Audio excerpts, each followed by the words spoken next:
Dito sa Papa Dudut Stories, ikaw ay hindi nag-iisa.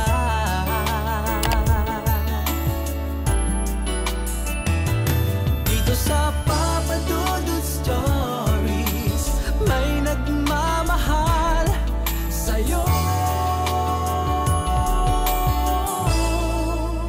Papa Dudut Stories.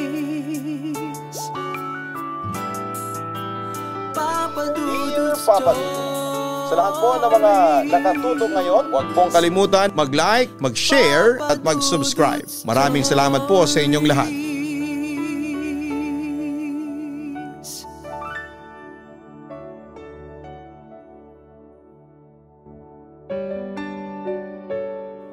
Hindi biro ang maging isang magulang. Malaki ang responsibilidad na dapat mong dalhin. Mas magiging mahirap pa ito kung wala kang katuwang upang buhayin at palakihin ang iyong mga anak. Karamihan sa mga magulang ginagawang lahat para mabigyan ng maayos na buhay ang kanyang anak.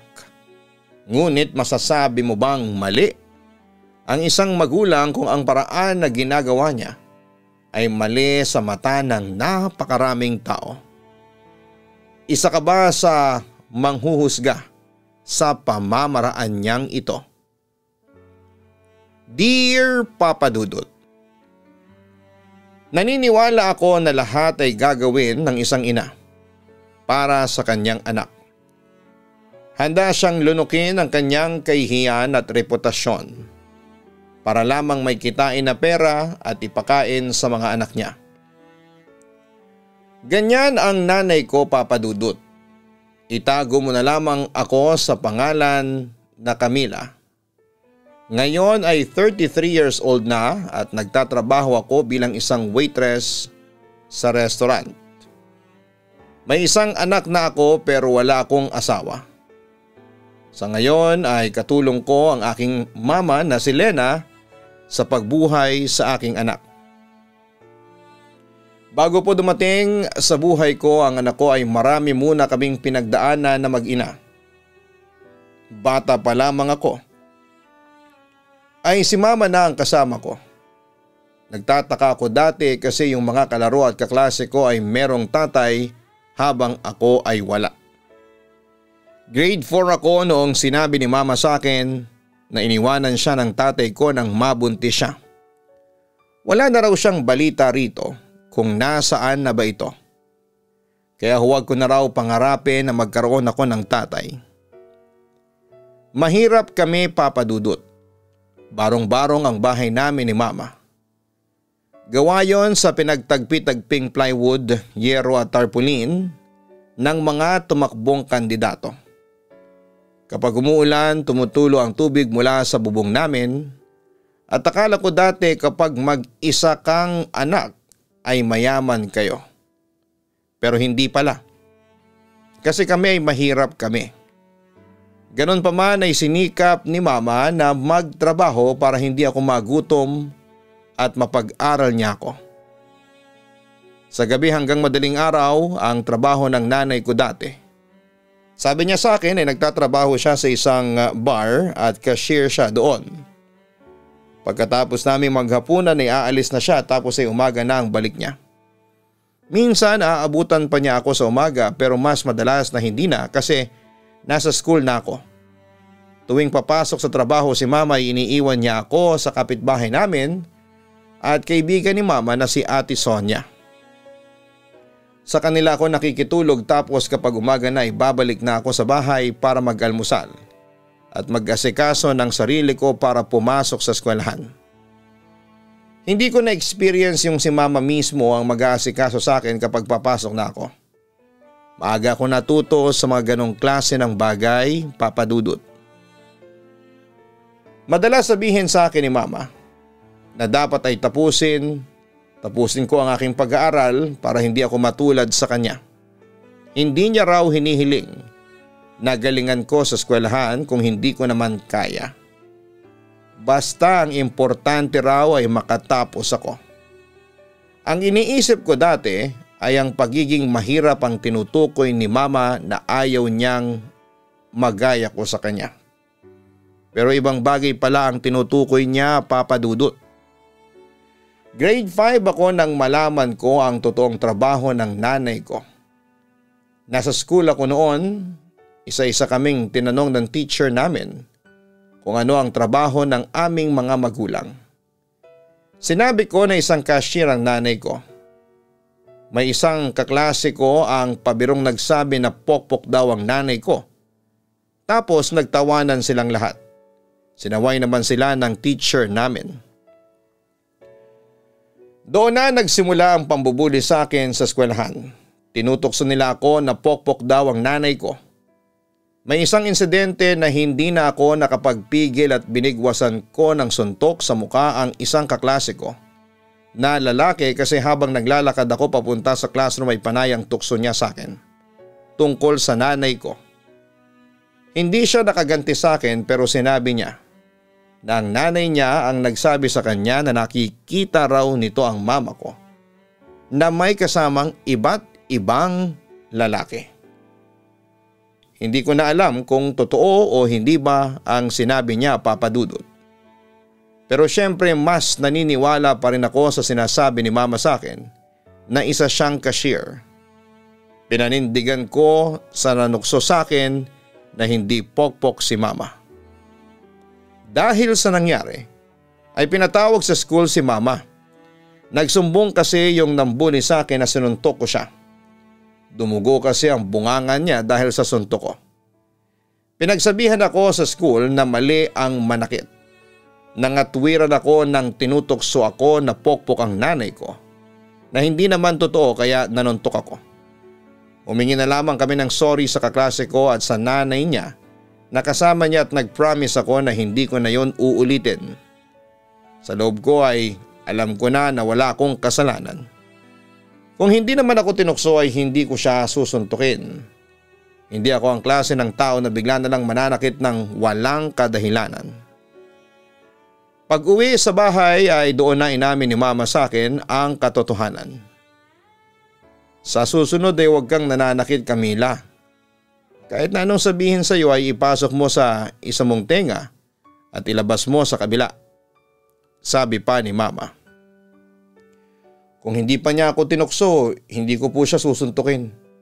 Saka hindi naman totoo ang sinasabi niya. Paulit-ulit siya at napiko na ako. Pangangatwiran ko. Totoo ang sinabi ng kaklase mo, pokpok ako. Hindi ako cashier. Kaya kapag may nanukso ulit sa'yo, huwag mo nalang pansinin. Seryosong sabi pa ni mama.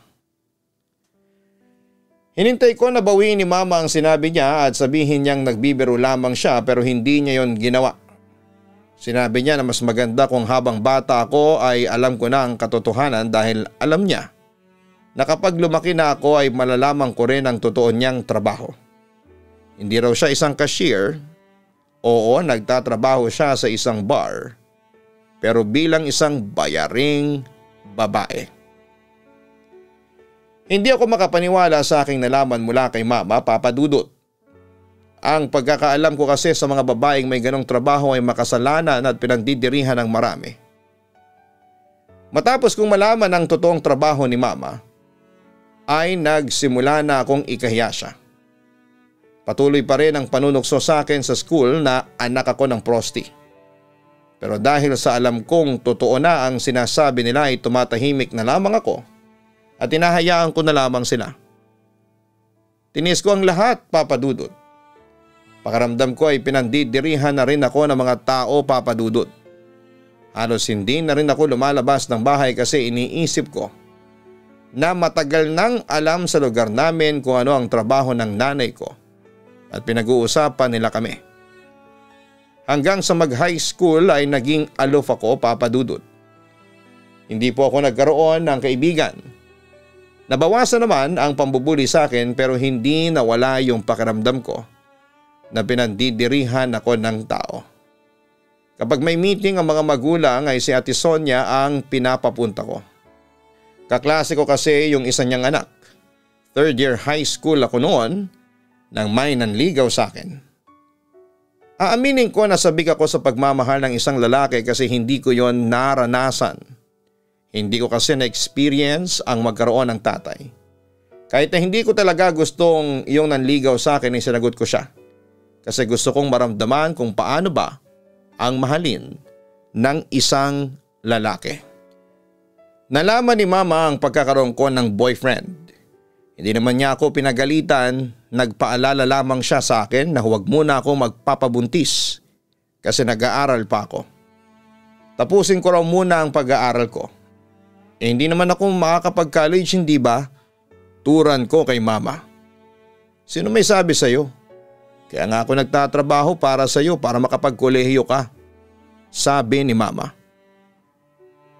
Ilang lalaki ba ang sisipingan ninyo para makatapos ako ng college, ma? Tanong ko. Camila, hindi ko gusto yan lumalabas sa bibig mo ha.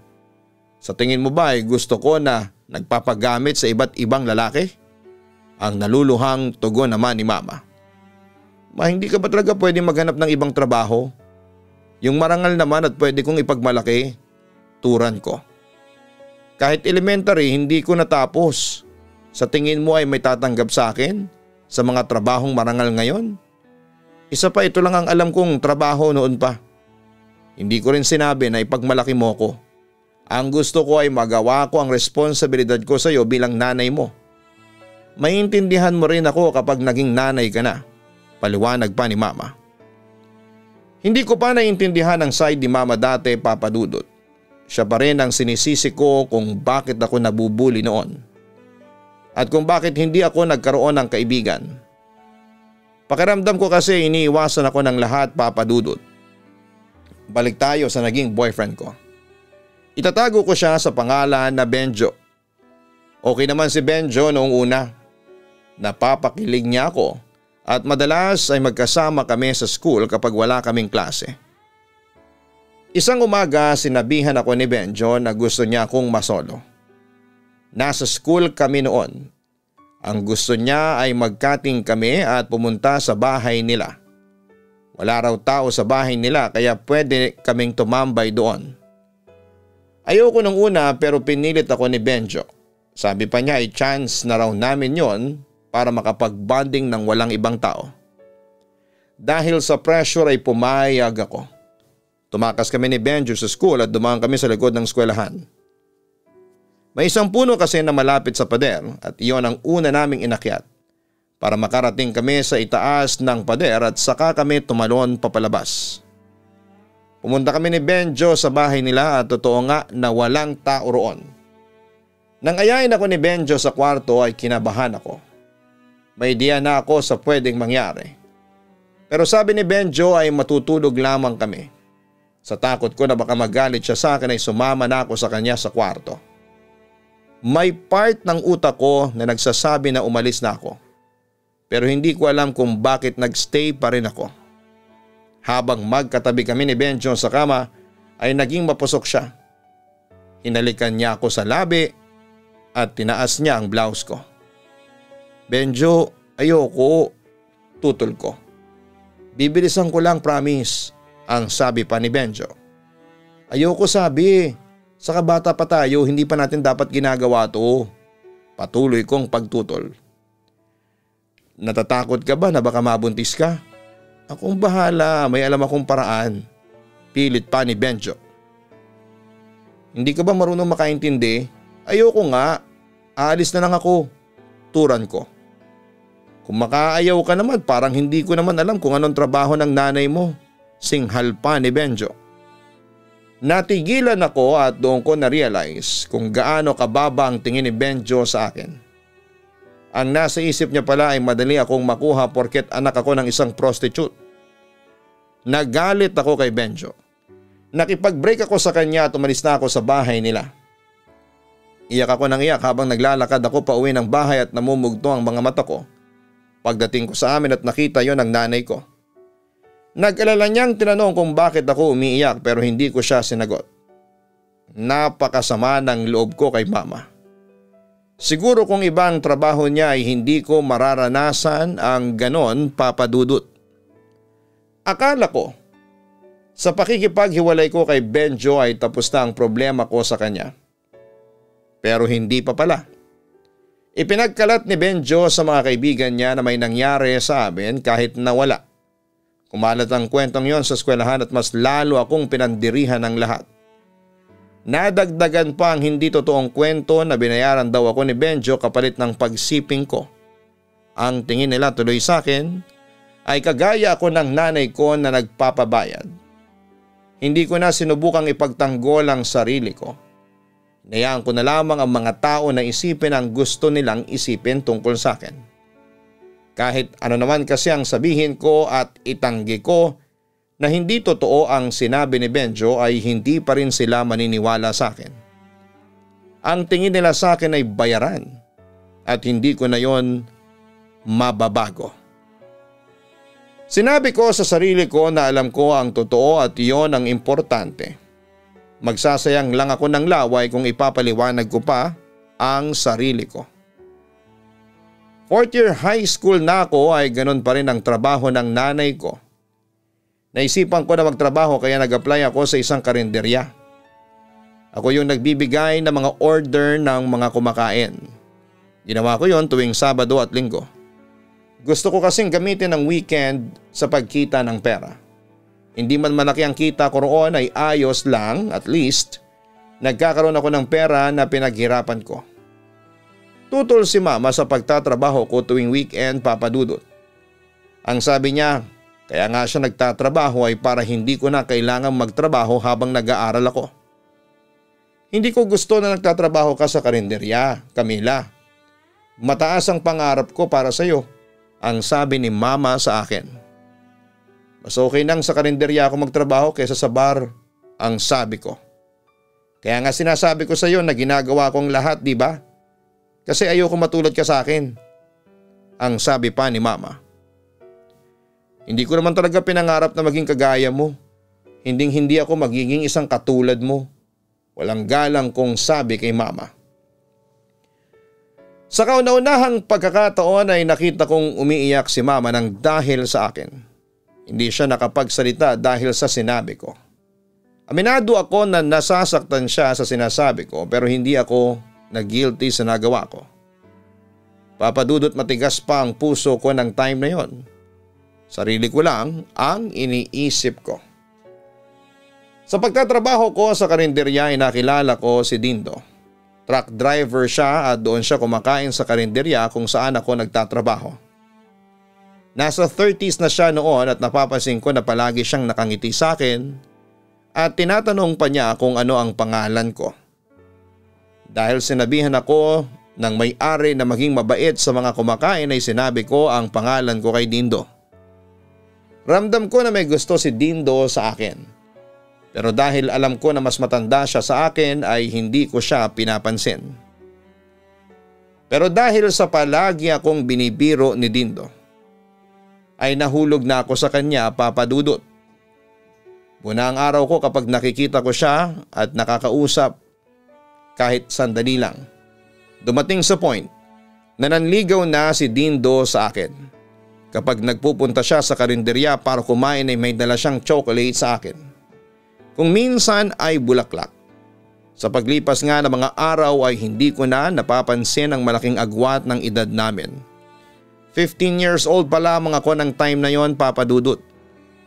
Kahit gusto ko na si Dindo ay pinigilan ko ang sarili ko na sagutin siya. Dahil alam ko na mapapagalitan ako ng nanay ko. Kaya lang ay mas naig pa rin sa huli ang sigaw ng puso ko at sinagot ko na si Dindo. Okay lang naman sa kanya na lihim ang relasyon namin. Natatakot din siya na mademanda kapag may nakaalam na nakikipagrelasyon siya sa isang menor de edad na kagaya ko. Tumagal ng 2 taon ng relasyon namin ni Dindo nang walang nakakaalam. Hindi na rin ako nakapag-college kasi hindi talaga kaya ng nanay ko. Nagtatrabaho ako noon bilang isang service crew sa isang fast food restaurant. Palihim kaming nagkikita ni Dindo at may ilang beses nang may nangyari sa amin. Hanggang sa nangyari na nga ang hindi ko inaasahan, Papa Dudut. Nabuntis ako ni Dindo.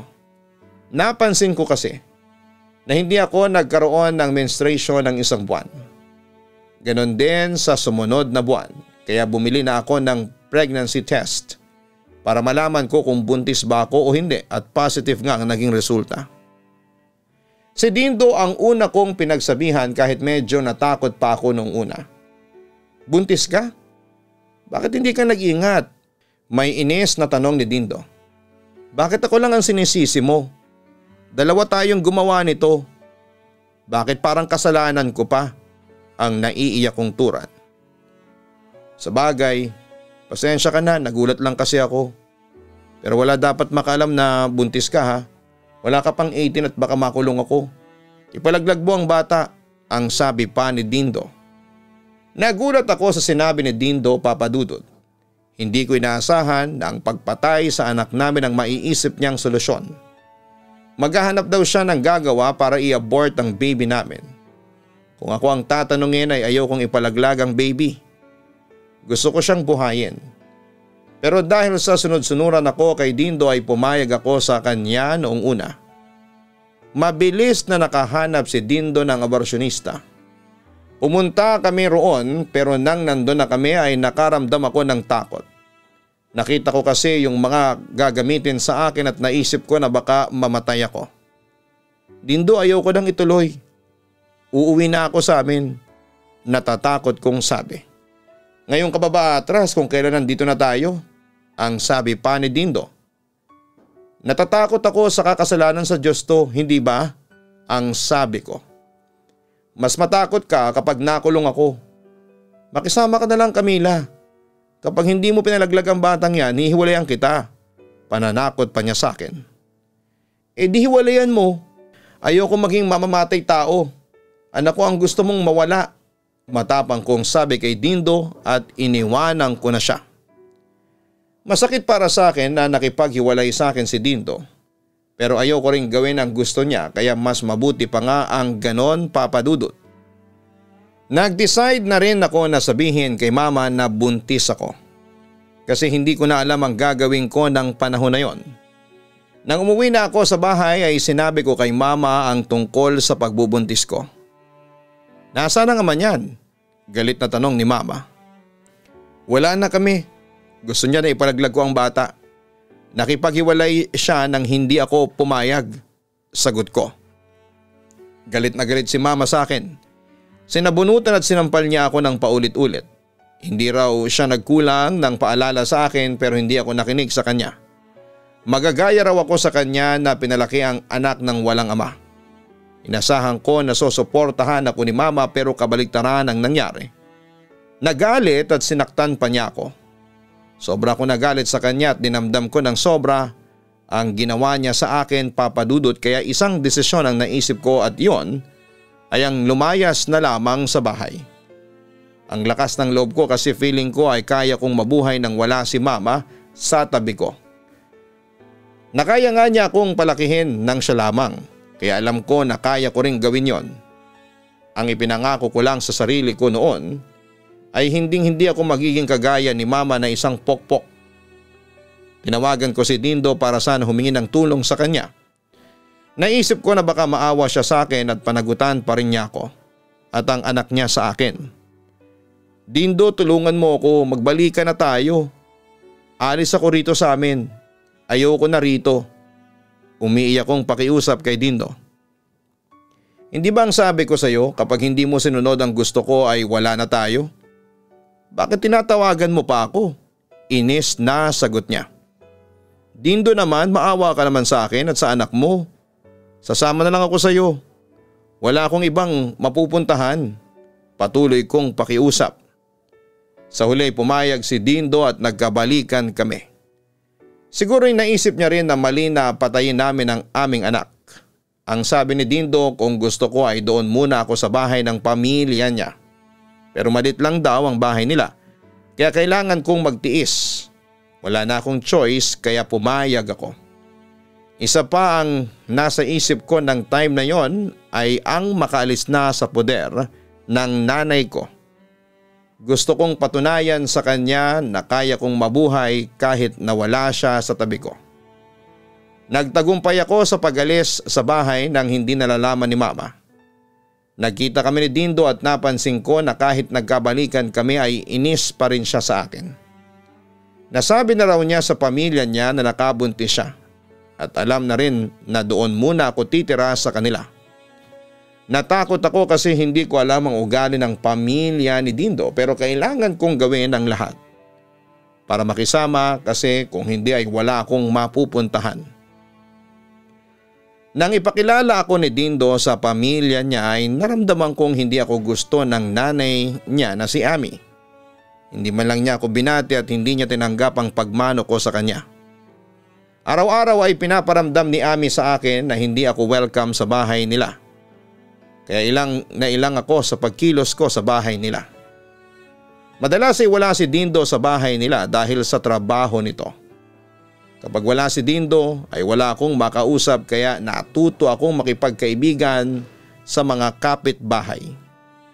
Kapag naiinip ako ay nagpupunta ako sa kanila at doon ako tumatambay, wala akong kalam-alam na minamasama pala ni Ami ang ginagawa ko na yon, Papa Dudut. Hoy Camila, nangapitbahay ka na naman. Hindi ka ba tinuruan ng nanay mo na kapag nasa ibang bahay ka ay dapat tumutulong ka sa mga gawain? Mataray na sabi ni Ami. Tita, kakatapos ko lang pong maglaba kanina bago ako nagpunta sa kapitbahay, ang sabi ko. Bakit? Yun lang ba ang pwedeng gawin dito sa bahay? Napakarami pa, turan pa ni Ami.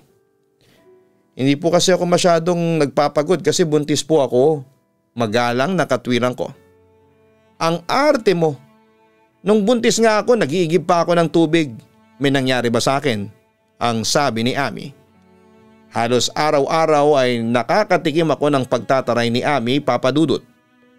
Dumating ako sa point na gusto ko nang umalis sa bahay nila. Pero wala akong lakas ng loob na gawin yon. Wala akong ibang mapupuntahan at ayaw ko namang bumalik kay Mama dahil hanggang sa sandaling yon ay galit pa rin ako sa kanya dahil sa pagsigaw at pananakit niya sa akin. Hindi ko rin alam kung hinahanap ba ako ni Mama. Naisip ko na baka nga masaya pa siya na naglayas ako kasi sarili na lamang niya ang iisipin niya. May mga pagkakataon na gusto ko nang sumagot kay Ami pero pinipigilan ko ang sarili ko. Ako ang dapat na magpakumbaba kasi nakikitira lamang ako doon. Sinabi ko kay Dindo na baka pwedeng bumukod kami pero ang sabi niya ay wala siyang pera para kumuha kami ng apartment o kahit murang paupahan. Nag-iipon nga raw siya para sa panganganak ko. Sinisipan niya ako at kung ipinalaglag ko na raw sana ang anak namin ay wala kami sa ganong sitwasyon. Lumaki na ang tiyan ko at nahihirapan na akong kumilos pero dahil sa ayaw kong masabihan ako ni Ami na tamad ay panay pa rin ang paggawa ko ng gawaing bahay. Minsan lang ako makakapag-check up dahil palaging sinasabi ni Dindo na wala siyang pera. Naintindihan ko siya kasi nagbibigay din siya ng pera sa pamilya niya. Habang buntis ako ay may kakaiba akong napansin kay Dindo. Madalas ay hawak niya ang cellphone niya. Mas lalo siyang hindi umuuwi kapag tinatawagan ko siya ay hindi niya sinasagot. Ang lahat ng iyon ay naging dahilan para magkaroon ako ng hinala na meron siyang ibang babae. Ilang beses habang hawak ni Dindo ang cellphone niya ay inagaw ko yon sa kanya. Nagkahabulan pa nga kami at galit na galit si Dindo sa akin. Nabasa ko na meron siyang kalandian sa cellphone niya kaya napatunayan ko na tama pala ang hinala ko. Hayop ka? Buntis na nga ako, gumagawa ka pa ng kalokohan? Umiiyak kong sigaw kay Dindo. Sa totoo lang, hindi na kita mahal, Camila. Naawa lang ako sa iyo. Ikaw naman ang nakipagbalikan sa akin, hindi ba? Kahit ayaw ko na?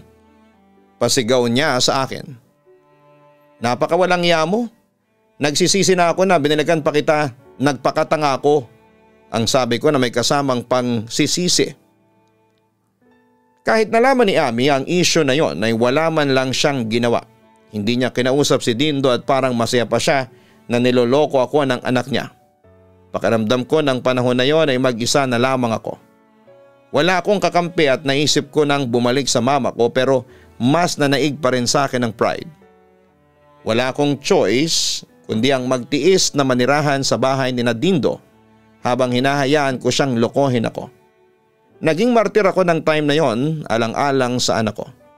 Siya na lamang ang pinagkukuhaan ko ng lakas, Papa Dudut. Masakit para sa akin na may ibang babae si Dindo. Akala ko porket isinama niya ako sa kanila ay magiging okay ang lahat.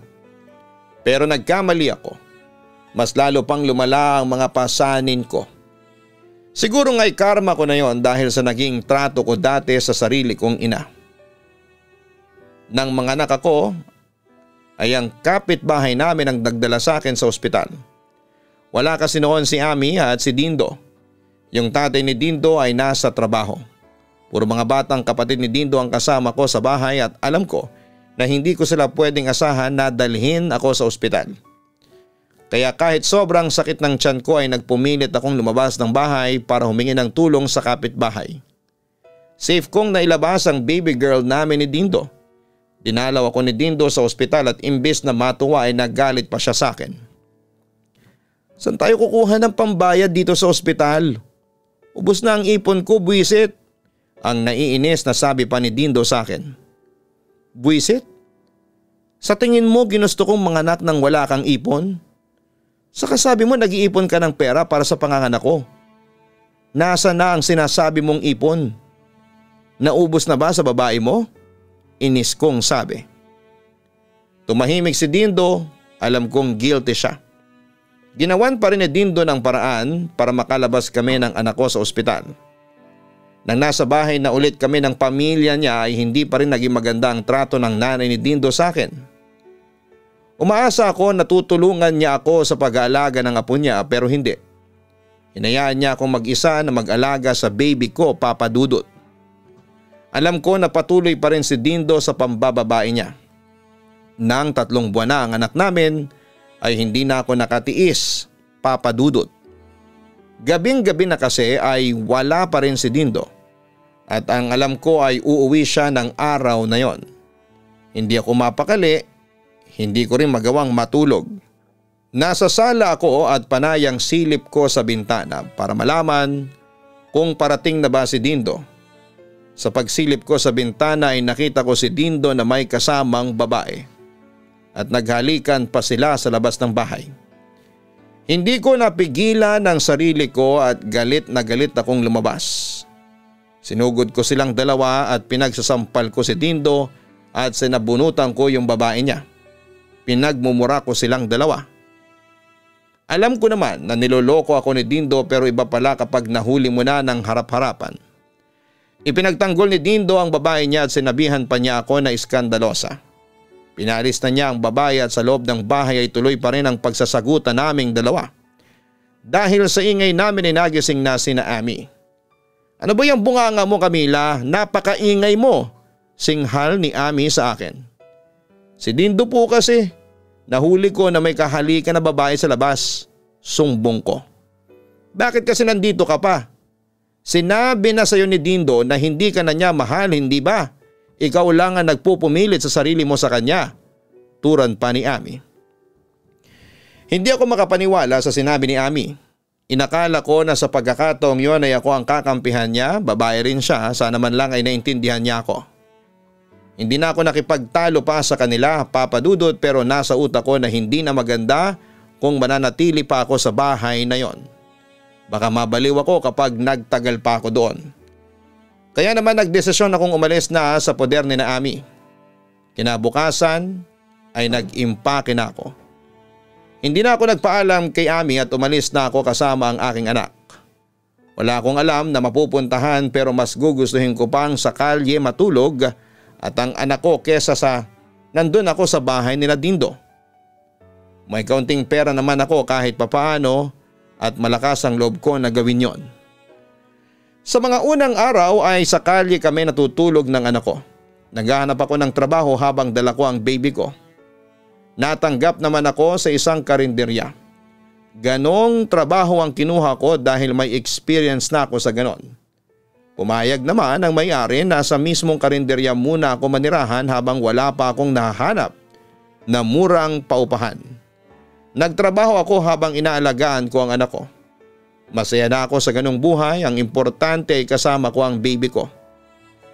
Hindi ko na rin sinubukan na kontakin pa si Dindo para humingi ng sustento.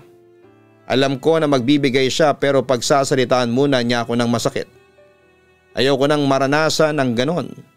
Mas mabuti pang mag-isa kong palakihin ang anak ko. Doon ko rin na-realize ang hirap ni mama sa pagpapalaki sa akin nang siya lang mag-isa, Papa Dudut. Hindi nga pala talaga biro yon.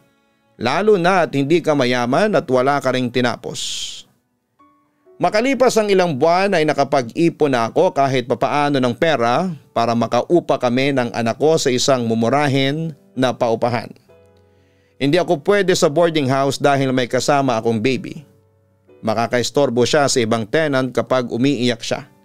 Kaya pikit mata na ako sa pagkuha ng apartment pero mura lamang naman yon, Papa Dudut. Kahit papaano ay nakasurvive kami ng anak ko kahit sobrang hirap at wala akong katuwang sa pagpapalaki sa kanya. May isang beses na may babaeng kumausap sa akin habang nagtatrabaho ako sa karinderya. Suki na siya roon at doon siya palaging kumakain ng almusal. "Anak mo ba yung baby na yan?" tanong sa akin ng babae na nagpakilala na si Mara. "Opo," matipid kong sagot. "Nasaan ang tatay?" tanong ni Mara. "Wala po, nilayasan ko po at wala rin namang kwenta." Nakatawa ko pang sabi. Marami talagang walang kwentang lalaki sa mundo, no? Malas mo at natapat ka sa isa. Pero maiba ko. Alam mo maganda ka. Bakit hindi mo pagkakitaan niyang ganda mo? Total wala ka palang asawa, sabi pa ni Mara. Tinanong ko si Mara kung ano ang pagkakakitaan ng sinasabi niya. Yun pala ay dancer sa club kung saan siya nagtatrabaho. Pwede rin daw akong magbenta ng laman kung gusto ko kasi malaki ang kikitain ko sa ganon. Tinanggihan ko ang offer ni Mara nang malaman ko ang trabahong sinasabi niya. Ganon kasi ang trabaho ng nanay ko at nangako ako na hindi ako magiging ganon, Papa Dudut. Pero ang sabi ni Mara, kapag nagbago ang isip ko ay sabihan ko agad siya. Hindi sumagi sa isipan ko na tatanggapin ko ang trabaho na inoffer ni Mara. Mas gugustuhin ko pa na kahit maliit ang kita, basta huwag ko lang gamitin ang katawan ko para kumita ng malaking pera. Kaya lang parang hiningi na rin ang pagkakataon na maging kagaya ako ng nanay ko, Papa Dudut. Bigla kasing nagkasakit ang anak ko at kinailangan ko siyang dalhin sa ospital. Bumali ako sa amo ko sa karinderya pero napunta lamang yon sa gamot. Araw-araw ay parang lalong lumalala ang lagay sa ospital ng anak ko. At natakot ako na baka may masamang mangyari sa kanya. Umiral pa rin ang pride ko ng sandaling yon. At hindi ako humingi ng tulong kay Dindo at sa nanay ko. Sinabi ko sa sarili ko na walang pwedeng asahan kundi ang sarili ko lamang. Pinilit kong humiram ng pera ngunit hindi ganong kalaki ang aking nahiraman. Doon ko na naisip ang offer ni Mara sa akin. Nang kumain ulit si Mara sa karinderya ay sinabi ko na baka mabibigyan niya ako ng one-time na racket. Yung isang beses ko lang nagagawin. Hindi ko rin kasi kayang magtrabaho ng matagal sa club. Alam ko kahit na isang beses ko lang yung gagawin ay kagaya na rin ako ng nanay ko. Ako rin mismo ang bumali sa sinabi ko dati. Tamang-tama raw ang paglapit ko kay Mara. May isang lalaki raw na medyo may edad ang naghahanap ng bagong mukha. Nagsasawa na raw kasi ito sa mga babae sa club. Isang gabi lang daw yon at malaki raw ang pagbabayad na gagawin. Pumayag ako para sa anak ko, Papa Dudut. Pagkatapos daw ng service na gagawin ko sa lalaki ay saka ako babayaran. Hahatian ko raw siya ng bayad. Kinagabihan ay nagpunta ako sa hotel kung saan ay naroon ang isang matandang lalaki. Habang hinahalikan na ako ng lalaki ay biglang nagbago ang isip ko at ayaw ko nang ituloy. "Sorry sir, pero ayaw ko na. Aalis na lang po ako. Hindi ko po ito kayang gawin," umiiyak kong sabi. "Pero magbabayad ako, magkano ba ang gusto mo?" tanong ng lalaki. "Hindi po talaga, hindi ko kaya. Nagawa ko lang ito dahil nasa ospital ang anak ko. Pasensya na po talaga," turan ko. Tinawagan ko si Mara nang makaalis ako sa hotel. Galit na galit siya sa akin nang sabihin ko na hindi ko tinuloy yung sa lalaking ibinigay niya sa akin. Malaking customer daw nila yon sa club at baka dahil sa ginawa ko ay mawala yon sa kanila. Humingi na lamang ako ng sorry sa kanya. Pagdating ko sa apartment ay awang-awa ako sa sarili ko.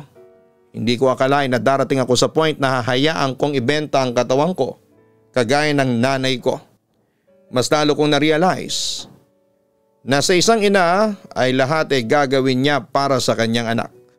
Mas lalo ko lang naintindihan ng nanay ko sa pagkakataong yon, Papa Dudut.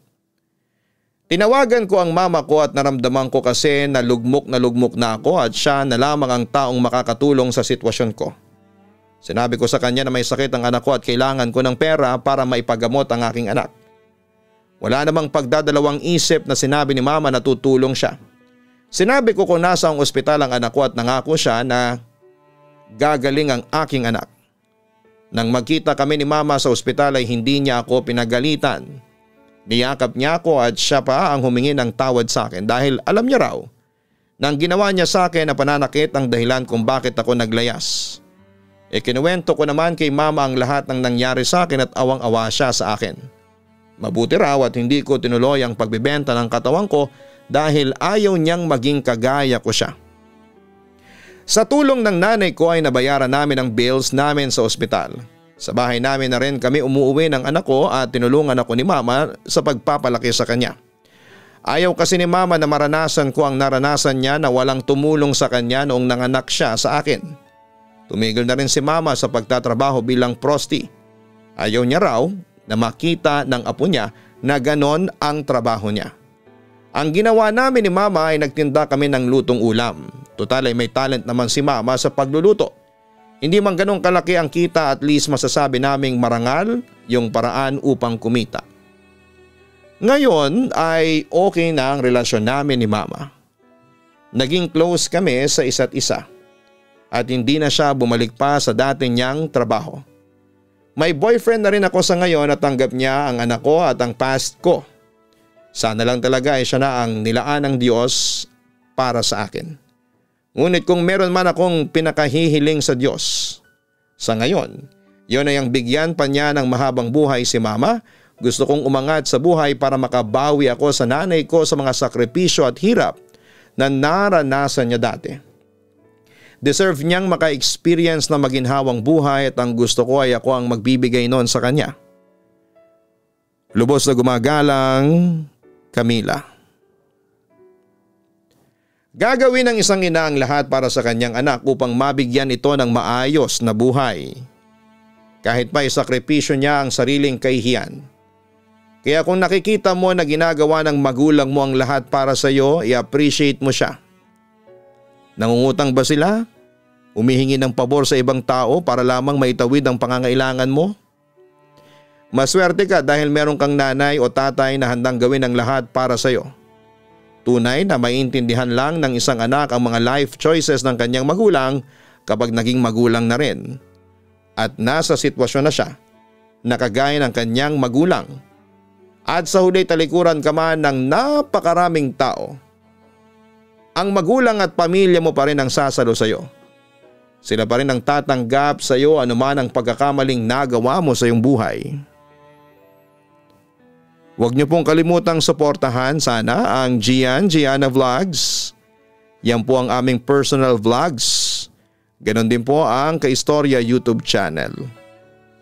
Maraming salamat po.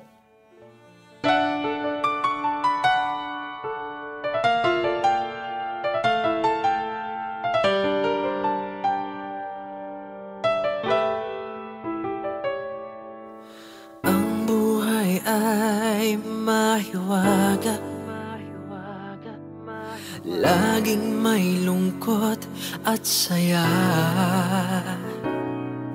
sa Papa Dudut Stories. Laging may karamay ka.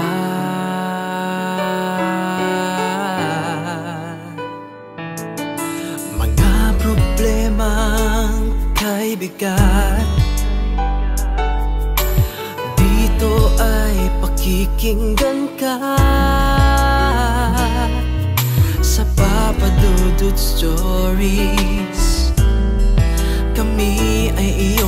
kasama. Dito sa Papa Dudut Stories, ikaw ay hindi nag-iisa.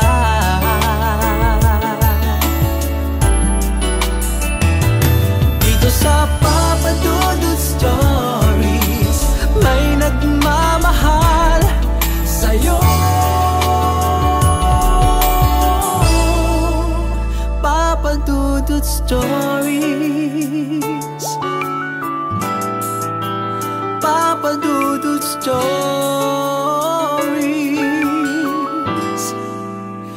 Papa Dudut Stories.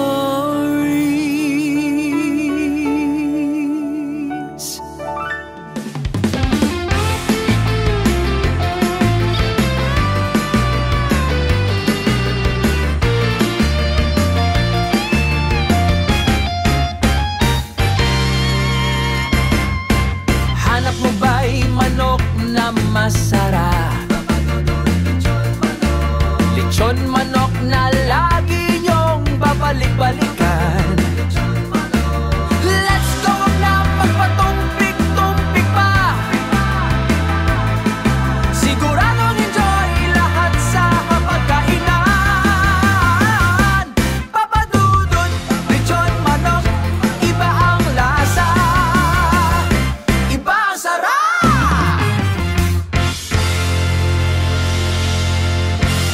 Hello mga ka-online, ako po ang inyong si Papa Dudut.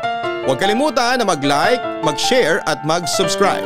Pindutin ang notification bell para mas maraming video ang mapanood ninyo. Maraming salamat po sa inyong walang sawang pagtitiwala.